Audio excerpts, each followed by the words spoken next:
Hey everybody, I'm here today to show you how to make a paperclip heart. This will be an easy tutorial, so let's get right into the video. As you can see right here, I'm starting off with a regular paperclip, and you'll notice that there are two ends to it. There's an inside end right there, as you can see, and an outside end right over there. You want to start off with the outside end on top, and all that you want to do is grab both of the loops of the paperclip and you want to bend them upwards. So I'm going to get my two loops here at the end and I'm going to bend them upwards like that, just like that. And we're going to create this heart shape, as you can see right over here, just like that. So as you can see right there, we've created this heart shape, and it doesn't look like much right now, but if we turn it around, you can start to see it looks like more of a heart. And if I put it on the sheet of paper, just like this, you can see that we've created a heart paperclip. And it's that easy. That is literally how to create a paperclip heart.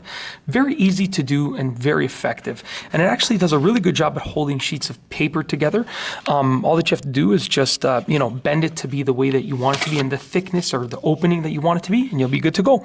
And that's basically it. If you like this video, please be sure to give it a thumbs up. Let me know what you think down below as a comment. And of course, be sure to subscribe for more great videos just like this one.